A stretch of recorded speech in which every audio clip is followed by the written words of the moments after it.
Hey guys, welcome to the Daily Word Bible Study, a plain and simple book by book, chapter by chapter, and verse by verse study through the entire Bible. We are in Acts chapter 22, not 23, or 23. Oh, okay. And as we said, we're in this from here to the end of the book uh, is the journey of Paul's not imprisonment but arrest. He is under arrest. And what had happened was when he went to Jerusalem, and um, he as you remember the story in chapter 21, he was warned by disciples by the Spirit not to go to Jerusalem, and then Agabus the prophet had prophesied what would happen to him when he went to Jerusalem, meaning he would be arrested. He gets to Jerusalem. He goes into James and the Jerusalem church. They persuade him because they were trying to not. Paul was a problem because, and this is my take, they never dealt properly with the Jewish problem, meaning those Jews who tried to enforce the Old Testament law, marry the Old Testament law to the gospel. And so basically they said, well, they told Paul that, hey, everybody's going to hear that I hear, and there's been a lot of buzz, a lot of talk about you. So I'll tell you what, let's squash this. We have some guys here, take them, you pay for them for their vows under the purification of the Old Testament law. And people would know that, all that stuff they heard about Paul is nonsense. Boy, did they get it wrong. Paul did it. And on the last day of the purification, right, ritual, the Jews from Asia saw him and again incited a riot. And the mob attacked Paul with beating him. The Roman soldiers came and rescued Paul from the mob. From that point on, he was, in a sense, under arrest. Now, the problem, of course, is he's a Roman citizen, which added other issues and problems for the Roman side. And as we're going to see, they were getting ready to scourge Paul, whip him. And he had to tell him, hey, I'm a Roman citizen. Now, the benefits of being a Roman citizen is you better have your stuff right. You cannot be violated. Your rights could not be violated without consequences. Would to God that our laws were that way too, but I digress. So when they heard that, they was like, oh boy, we're in trouble. So this is kind of where we are now, because now Paul's journey is going to be, and God is using this detainment, arrest, that he is put in positions that under normal circumstances, he never would have been able to be in a position. So even speaking to the Jewish crowds, doing Passover, where you had thousands of people at Jerusalem during this time period, he was able to preach the gospel to them. And so we're going to see in each step of the way, he's going to be brought into different Roman officials, where again, under normal circumstances, he never would have had that opportunity. So God is using this opportunity by the arrest of Paul. He's using this as an opportunity, and also, just so you know, some of these letters that came from Paul as well. So, let me put it up here. Let's go to Acts chapter 23. All right.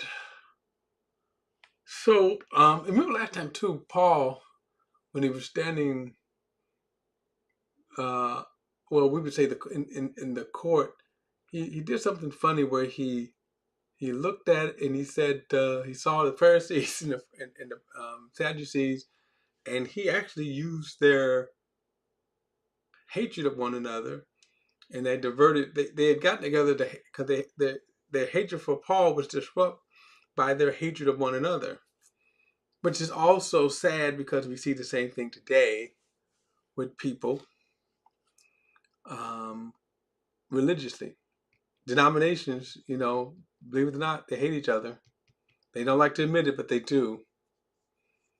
So then when he said that, they start fighting among each other. Okay. So I'm going to pick it up at verse 11. Now, here is something interesting. Verse 11. The following night, the Lord stood by him and said, "Have courage, for as you have testified about me in Jerusalem, you must also testify in Rome." So again, God is using this. Now, this brings some interesting light here. I mean, something interesting.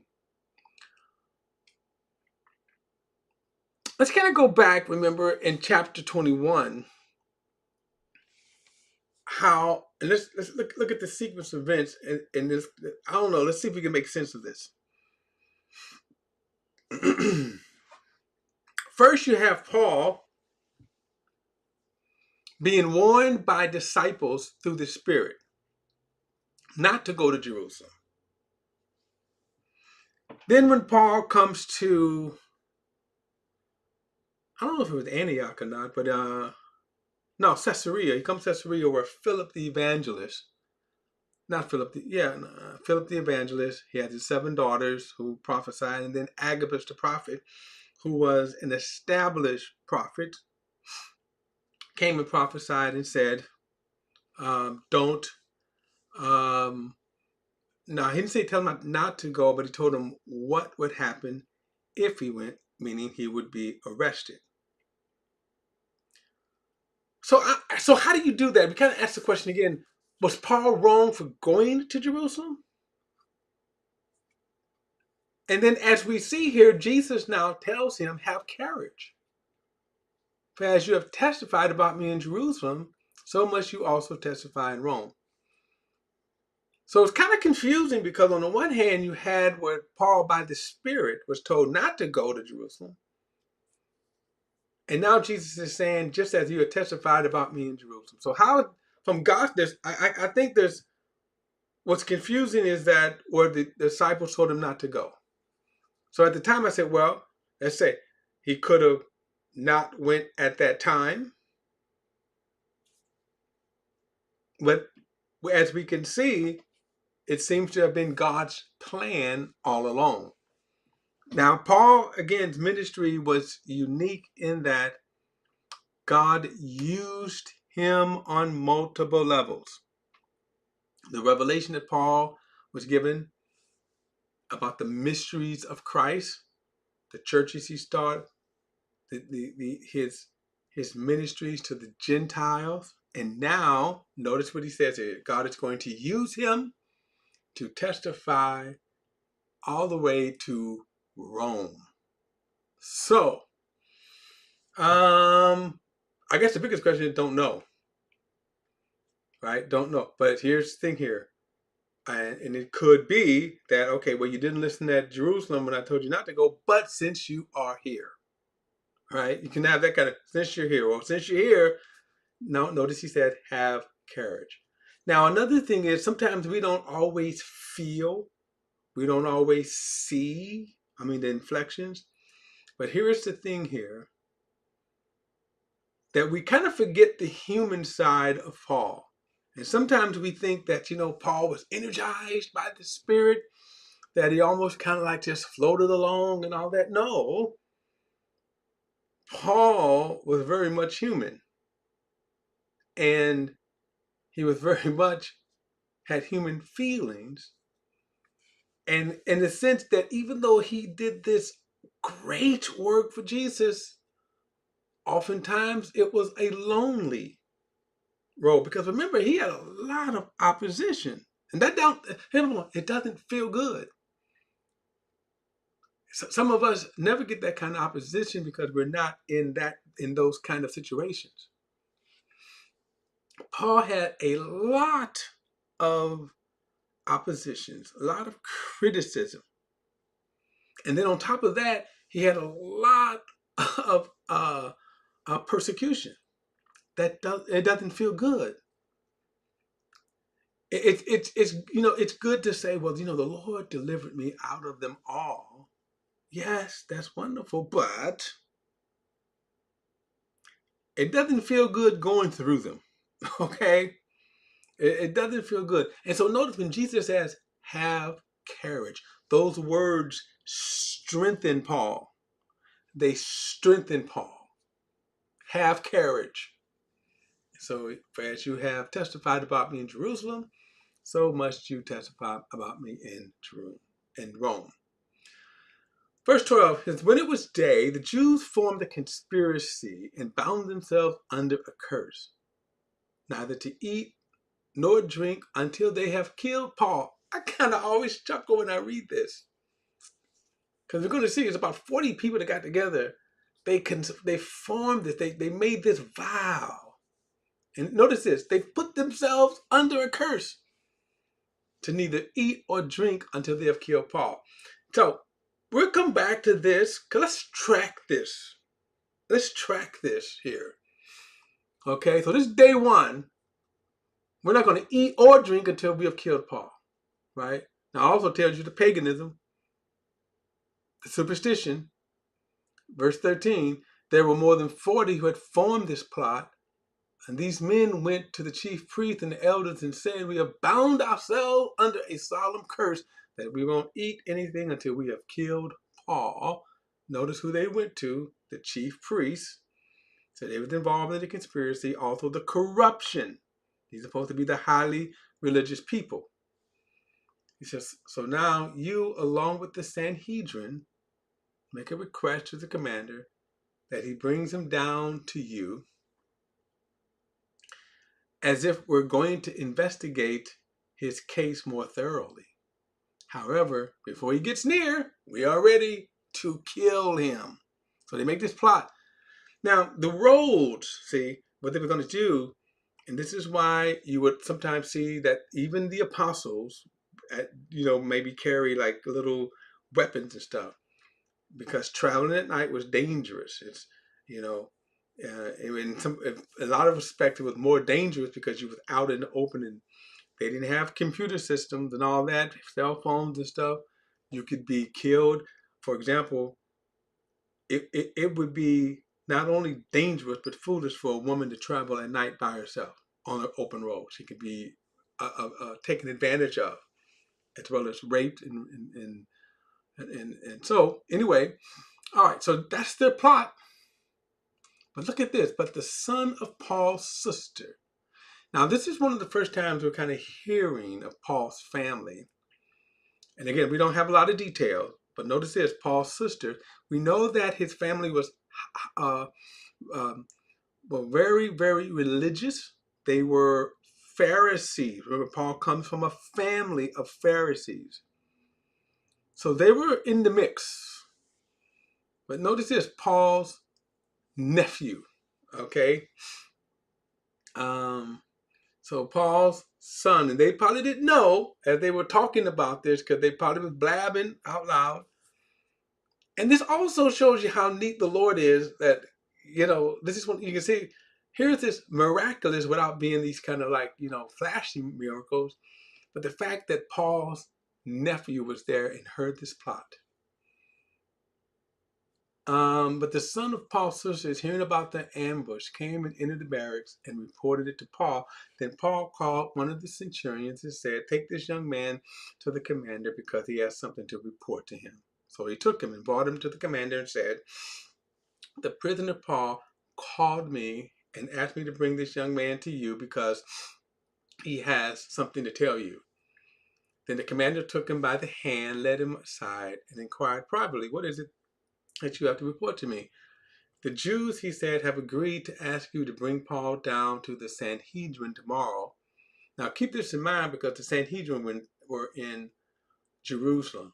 That's going to come back up again. Watch this. So then, as though they were going to hold somewhat more careful inquiry about him, but don't let them persuade you because there are more than 40 of them arranging to ambush him, men who have bound themselves under a curse to not eat or drink until they have killed him. Now they are ready, waiting for a commitment to you. So the commander dismissed the young man and instructed him, don't tell anyone that you have informed me about this. And he summons two of his centurions and said, get 200 soldiers ready with 70 cavalry and 200 spearmen to go to Caesarea at 9 tonight. Also provide mounts. They put Paul on them and bring him safely to Felix, the governor. So now we're going to see this first. He's going to be brought to Felix, the governor.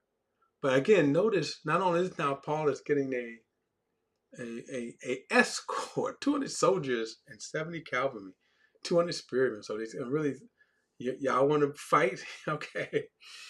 Now, he wrote this letter of this kind, Claudius Lysias, to the most excellent governor Felix. Greetings. He says, we have this man that had been seized by the Jews and was about to be killed by them. I arrived with my troop and rescued him because I learned that he was, and because I had learned that he was a Roman citizen, he kind of left out that he was going to scourge him. But anyway, wanting to know the charges they were accusing of him, I brought him down before the Sanhedrin. I found out that the accusations were about disputes, a matter of their law, and that there was no charge that merited death or change. And when I was informed that there was a plot against him, I sent him right away. I sent to you right away, and I also ordered his accusers to state their case against him in your presence. Therefore, the soldiers took Paul during the night and brought him to Antipatris, as they were ordered, and the next day they returned to the barracks, allowing the cavalry to go on with him. And when these men entered Caesarea, they delivered the letter to the governor. They also presented Paul to him. And after he read it, he asked what province he was from. And so when he learned he was from Cilicia, he said, I will give you a hearing whenever your accusers get here too. And he ordered that he be kept under guard in Herod's palace. So that's the first plot. Again, this is kind of amazing how God will protect you. And sometimes you don't even know that the work of God, how the work of God is progressing. I mean, it's just, you don't even know sometimes that God is working his his will, working his miracles on your behalf, but they're not the exciting ones, right? These are kind of, I'm going to say, these are kind of little miracles. They're miracles nevertheless, because all of a sudden Paul's nephew was there that heard this plot. And by the way, we're at day 1 or 2 of their plot. They have to be kind of getting hungry. I want to chart these guys because it's kind of funny, how they vowed that they were, they vowed not to eat or drink. So, okay, they're on their way. And notice how God is spoiling their evil plan, okay, to kill Paul. I think in America, we do take this for granted that these kinds of plots really wouldn't work. They really wouldn't work in America the way they were more easier. And if God wasn't on Paul's side, yes, he probably would be dead. Think about that. If God if God wasn't on Paul's side, he would be dead. The plan probably would have worked out. Of course, they probably wouldn't hate Paul as much anyway. But anyway, all right, guys, don't forget to like and share this video and subscribe to BP the Bible Perspective. And as always, if you have a thought or comment, add it to the comment section below. All comments are welcome, and I will see you in the